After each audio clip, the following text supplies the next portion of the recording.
Hello and welcome आप सभी का आपके अपने YouTube channel MKS teaching point में। साथियों बात करेंगे बीएड वर्सेस डीएड मुद्दे के पर पेज में। निवेदन करेंगे आप वीडियो को अंत तक जरूर देखें। जैसा कि साथियों यहां पर आपको इंगित करा दें 11 अगस्त 2023 सुप्रीम कोर्ट का वो महत्वपूर्ण फैसला, जिस फैसले के बिहाफ पर यह निष्कर्ष आया कि प्राथमिक शिक्षक भर्ती के लिए बीएड अभ्यर्थी अब एलिजिबल नहीं है। अब बात कर लेते हैं विशेष तौर पर एक महत्वपूर्ण भर्ती विज्ञप्ति जारी हुई रेलवे की, और उसमें जो है बीएड अभ्यर्थियों के लिए पहले कहीं ना कहीं उनको मान्य किया गया। अब जो है एक महत्वपूर्ण निर्णय ले लिया गया है और एक महत्वपूर्ण आदेश जारी किया गया है, जिसमें कहीं ना कहीं ये स्पष्ट हो रहा है कि अब जो ये शिक्षक भर्ती विज्ञप्ति जारी हुई है उसमें बीएड अभ्यर्थी जो है एलिजिबल नहीं है। तो आखिर ऐसा क्यों, आइए जान लेते हैं क्या कुछ निष्कर्ष आया है। पहले उस पर बात करते हैं और फिर डिटेल से कुछ जानकारियाँ आपको इंगित कराएंगे जो सभी के लिए महत्वपूर्ण है।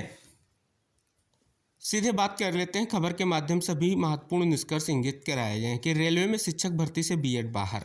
रेलवे में प्राथमिक शिक्षक भर्ती से बीएड को बाहर कर दिया गया है। पहले विज्ञापन में इसे शामिल किया गया था, अब संशोधन करके हटा दिया गया है। रेलवे भर्ती बोर्ड की ओर से मिनिस्ट्रियल और आइसोलेटेड कोटियों के विभिन्न पदों पर भर्ती का आदेश निकाला गया। प्राथमिक शिक्षक रेलवे, प्राथमिक शिक्षक विज्ञान, अंग्रेजी माध्यम से प्राथमिक शिक्षक गणित समेत विभिन्न विषयों के लिए यह आदेश निकाला गया है। पहले यह था योग्यता का निर्धारण। पहले प्राथमिक रेलवे शिक्षक के लिए न्यूनतम योग्यता कम से कम 50% अंकों के साथ 12वीं या समकक्ष और 2 वर्षीय प्रारंभिक शिक्षा में डिप्लोमा अथवा कम से कम 45% अंकों के साथ 12वीं या समकक्ष और एनसीटी के अनुसार 2 वर्षीय प्रारंभिक शिक्षा में डिप्लोमा अथवा कम से कम 50% अंकों के साथ 12वीं और 4 वर्षीय बैचलर ऑफ एलिमेंट्री एजुकेशन अथवा कम से कम 50% अंकों के साथ 12वीं और वयोवृद्ध शिक्षा में 2 वर्षीय डिप्लोमा अथवा स्नातक में 2 वर्षीय प्रारंभिक शिक्षा में डिप्लोमा। अब यह किया गया लागू, कम से कम 50% अंकों के साथ 12वीं या इसके समकक्ष और 2 वर्षीय प्रारंभिक शिक्षा में डिप्लोमा, चाहे किसी भी नाम से जाना जाता हो, अथवा कम से कम 45% अंकों के साथ 12वीं या इसके समकक्ष और एनसीटी के अनुसार 2 वर्षीय प्रारंभिक शिक्षा में डिप्लोमा अथवा कम से कम 50% अंकों के साथ 12वीं या इसके समकक्ष और 4 वर्षीय bachelor of elementary education BElEd अथवा 50% अंकों के साथ 12वीं या इसके समकक्ष शिक्षा में 2 वर्षीय डिप्लोमा। यहाँ पर भी आप देख रहे हैं विशेष निष्कर्ष इंगित कराया गया प्राथमिक रेलवे शिक्षक। यहाँ पर आप देख रहे हैं स्पष्ट तौर पर जो विज्ञप्ति 6/1/2025 को जारी हुई है उसमें आप यहाँ पर देख सकते हैं शुद्धि पत्र में कहीं ना कहीं योग्यताओं में जो है यहाँ पर बदलाव किया गया है। पहले आप यहाँ पर देख रहे हैं बीएड को भी शामिल किया गया था, जो आपको यहाँ पर स्पष्ट हो रहा है कि बैचलर ऑफ एजुकेशन बीएड, लेकिन अब यहाँ पर जो बदलाव आया है इसमें बीएड अब जो है सम्मिलित नहीं है। तो साथियों जैसा कि आपने देखा स्पष्ट तौर पर ये विज्ञप्ति जो आपकी आई वो 6 जनवरी 2025 को आई, जैसा कि शुद्धि पत्र में स्पष्ट किया गया है। लेकिन आप सभी को पता है सुप्रीम कोर्ट का फैसला 11 अगस्त 2023 को आ गया, जिस फैसले में स्पष्ट किया गया कि बीएड अभ्यर्थी अब प्राथमिक शिक्षक भर्ती के लिए एलिजिबल नहीं है। साथ ही बात कर ले 8 अप्रैल 2024 को फिर क्लेरिफिकेशन पर फैसला आया कि जो है ये जो बीएड अभ्यर्थी वो एलिजिबल नहीं है।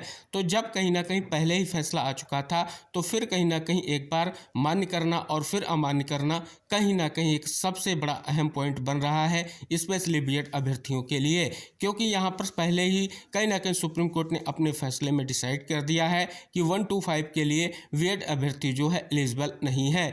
तो कहीं ना कहीं इस प्रकार से एक कहीं ना कहीं इंतजार के बाद ये निष्कर्ष आया कि अब बीएड अभ्यर्थी जो है पात्र नहीं है। तो कहीं ना कहीं एक बहुत बड़ी स्थिति आप सभी के समक्ष आ चुकी है, जैसा कि पहले से ही क्लियर है कि बीएड अभ्यर्थी अब 125 के लिए एलिजिबल नहीं है, स्पेशली सुप्रीम कोर्ट के 11 अगस्त 2023 के फैसले के बिहाफ का अगर हम निष्कर्ष देखें तो कहीं ना कहीं यहाँ पर आप देख रहे हैं अभी भी कहीं ना कहीं कई सारे मामले जो है लंबित हैं, जिसमें जो है चयनित बीएड अभ्यर्थियों के भी मामले लगातार जो है सुनवाई और निष्कर्ष देखा जा रहा है। क्योंकि छत्तीसगढ़ मामले में अगर आप देखेंगे जिन बीएड अभ्यर्थियों की नियुक्तियां 11 अगस्त 2023 या उसके बाद में हुई हैं उनको लेकर के कहीं ना कहीं प्रक्रिया गतिमान है कि उनकी नियुक्तियों को निरस्त करते हुए कहीं ना कहीं डीएड अभ्यर्थियों का चयन सुनिश्चित करने के दिशा निर्देश जारी हो चुके हैं और जिसकी जल्द ही प्रक्रिया स्टार्ट होने जा रही है।